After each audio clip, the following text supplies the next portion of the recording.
반갑습니다. 이상원 교수입니다. 오늘부터는 현대 한국 사회에서 제기되는 다양한 사회 문제들에 대해서 기독교적 세계관의 관점에서 분석하고 비평하는 논설들을 구독자들과 함께 나누는 시간을 갖겠습니다. 오늘은 정치 분야의 논설 첫 번째 시간으로 해체되어가는 한국 사회라는 주제로 함께 나누도록 하겠습니다.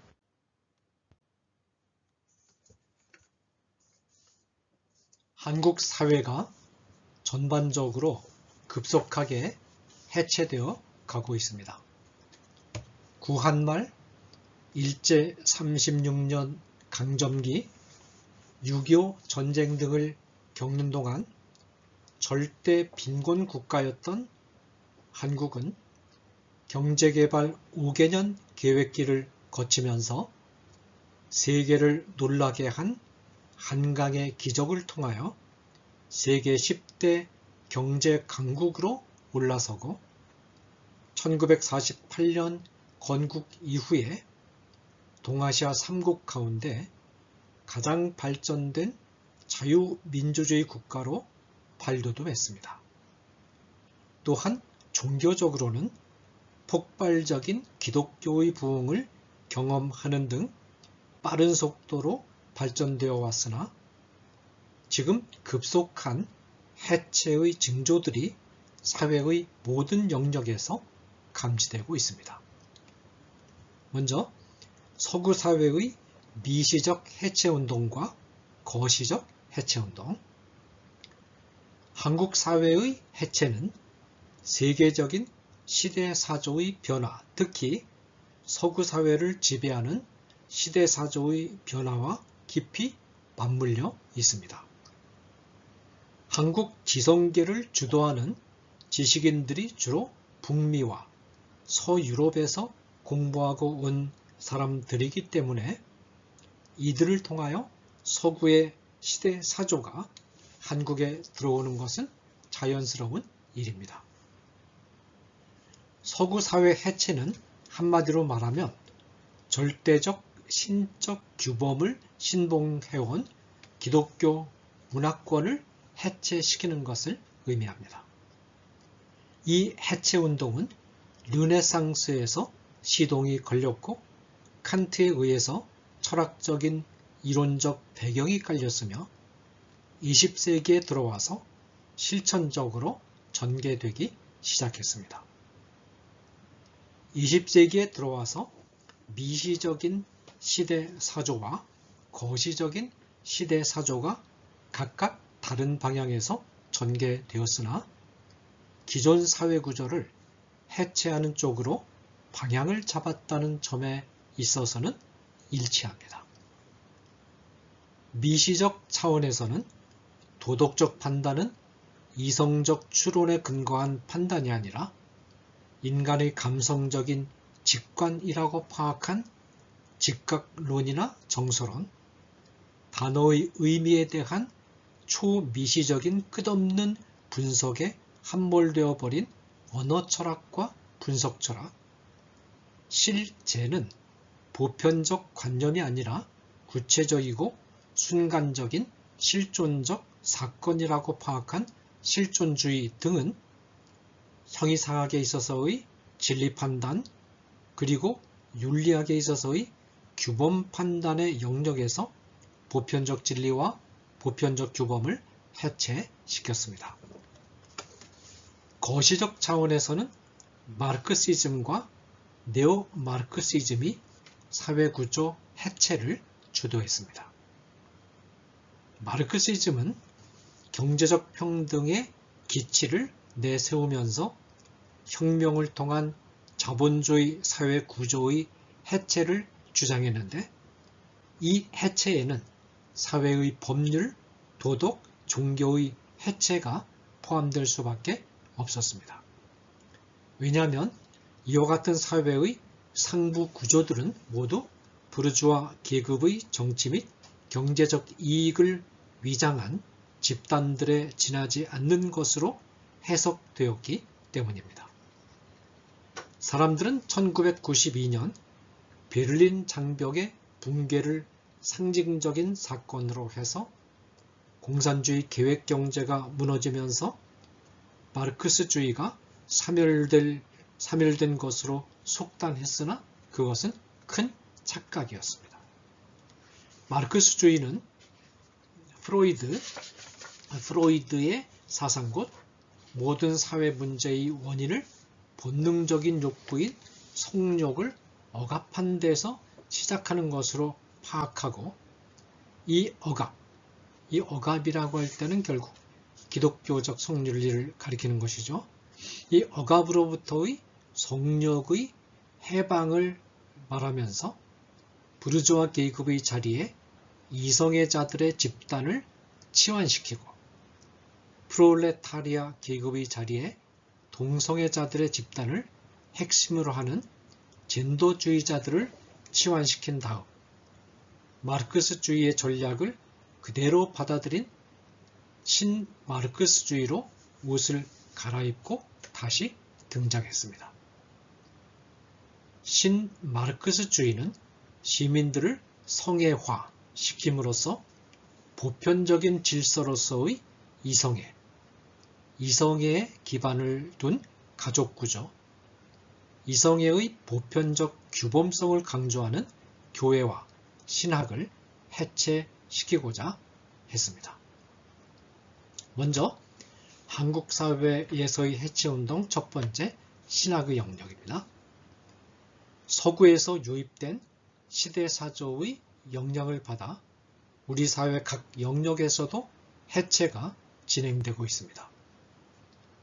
먼저 신학의 영역을 보면 명문 기독교 종합대학으로 출발한 Y대학교와 E대학교 신학계열 학과를 비롯해서 자유주의 전통의 신학기관들의 경우 성경 비평학을 전면적으로 수용한 결과 성경 말씀 한 절 한 절이 성령의 영감을 받아 기록된 교리적으로나 과학적으로 오류가 없는 말씀이라는 성경관이 이미 심각하게 무너져 버렸습니다. 이 기관들은 성경을 고대 이방 문헌들을 짜집기 하여 편집한 고문서이자 원시적이고 오류로 가득 찬 고대 문헌에 지나지 않는 것으로 폄하합니다. 성경관의 붕괴는 곧바로 절대적 진리체계와 규범체계의 붕괴를 낳았습니다. 구원은 기독교에만 있는 것이 아니라 모든 다른 종교에도 있다는 종교다원주의, 절대적 규범체계는 존재하지 않으며 모든 규범은 상황과 인간의 주관적 판단에 의해서 결정된다는 상대주의 윤리가 앞에 말한 신학교들을 장악했습니다. 그 다음에 한국 사회에서의 해체운동 두 번째, 성 분야입니다. 성윤리와 성교육의 현장은 보편적 규범체계의 붕괴를 단적으로 보여주는 대표적인 영역입니다. 현 정부가 젠더 평등사회 구현을 선거 공약으로 내걸면서부터 여기서 현 정부는 지난 문재인 정부를 가리키는 것입니다. 집요하게 추진해온 젠더주의는 이성애적 성윤리를 해체합니다. 젠더주의에서는 성은 생물학적으로 남성과 여성으로 결정되고 성관계는 남성과 여성 사이에서 이루어져야 하며 결혼 역시 남성과 여성 사이에 이루어져야 하는 것이므로 이 질서는 절대적이고 보편적이다라는 사실을 부정합니다. 젠더주의자들은 성은 주관적인 인식에 따라서 자유롭게 결정할 수 있는 것이며 성관계도 구태여 이성으로 제한될 필요가 없으며 따라서 결혼의 대상도 이성으로 제한될 필요가 없다고 주장합니다. 정부는 모든 권력기관들을 총동원해서 동성애 합법화를 집요하게 추진하고 있고 모든 초, 중, 고등학교의 성교육을 젠더 교육으로 전환시켰습니다. 청소년들의 성애화는 곧바로 가족들 간의 유대 관계의 약화로 이어지고 부모의 강력한 규범적 보호로부터 해방된 청소년들은 쉽게 국가의 이념화 대상으로 전락할 수 있습니다. 젠더주의의 중심에는 급진적인 페미니즘이 자리 잡고 있는데 급진적인 페미니즘은 마르크스주의와 전략을 공유합니다. 급진적인 페미니즘의 영향으로 일부 여성들은 결혼과 육아를 하나님의 축복이 아니라 여성의 노예화로 규정하고 이로부터의 해방을 추구함으로써 사회의 근간이 되는 가족 구조를 흔들어 놓고 있습니다. 다음으로 한국 사회에서의 해체운동 세 번째, 생명 분야입니다. 의료의 영역에서는 강자의 행복 추구권과 자기 결정권을 절대화함으로써 생명의 절대적 존엄성이 상대화되고 인간 생명이 공리주의적 가치 추구의 희생물로 전락하고 있습니다. 생물학적으로 볼 때 수정이 이루어지는 순간이 생명의 시작점으로서 다른 어떤 시점보다도 절대적으로 자명함에도 불구하고 낙태, 배아 줄기세포 추출 등에 뒤따르는 경제적 이득에 눈이 먼 과학자들과 의료인들의 강력한 압력에 밀려 헌법재판소는 수정 후 22주까지의 낙태를 합헌으로 판결해서 법적으로 광범위한 태아 살해의 길을 열어놓았습니다. 이로 인해서 살아있는 아기가 잔인하게 살해당하는 것을 의미하는 배아 줄기세포 추출, 낙태, 시험관 수정, 응급피임약 등이 법적인 정당성을 확보하게 이르렀습니다. 이미 하나님의 실제를 고의적이고도 철저하게 배제한 유물론적인 진화론이 생물학계를 비롯한 과학계를 장악하고 또한 사회의 전 영역을 진화론화해 왔는데 최근에는 유신 진화론이라는 교묘한 형태로 기독교계 안에 침투하여 기독교계를 교란시키고 있습니다. 유신 진화론은 이신론적 사고와 진화론을 결합한 매우 교활한 우주 해석 체계로서 진화론보다 더 위험한 가설입니다. 유신 진화론은 진화론보다 창조론에 대해서 훨씬 더 적대적인 태도를 드러내며 한국에서는 창조론의 학문적 전개를 앞장서서 방해하는 행태를 보이고 있습니다. 자, 그 다음에 한국 사회에서의 해체운동 네 번째, 정치. 정치의 영역에서는 자유민주주의 체제를 해체시키고 사회주의 국가로 사회 구조를 변경시키고자 하는 시도가 감지됩니다. 국가 정책에서 자유라는 문구를 의도적으로 삭제한다든가 국민이라는 단어를 인민이라는 단어로 슬그머니 교환하는 시도를 하는 데서도 이런 의도가 엿보이지만 권력 핵심부에 포진하고 있던 어떤 인사가 자신의 논문을 통해서 법 사멸론을 주장한 것에서 이런 의도가 결정적으로 확인됩니다. 법 사멸론이란 현행 법체계는 자유민주주의의 입장에서 만든 것이므로 해체시키고 인민의 자율적 규범에 의한 통치로 대체되어야 한다는 주장입니다. 이 인사는 이제는 한국에서도 마르크스주의가 태동할 때가 되었으며 김일성 주체 사상을 한국 사회 구조 형성의 기틀로 사용해야 한다는 주장을 전개했습니다. 그 다음에 한국 사회의 해체운동 5번째, 경제. 경제의 영역에서는 자유시장 경제체제를 흔들고자 하는 시도들이 감지되고 있습니다.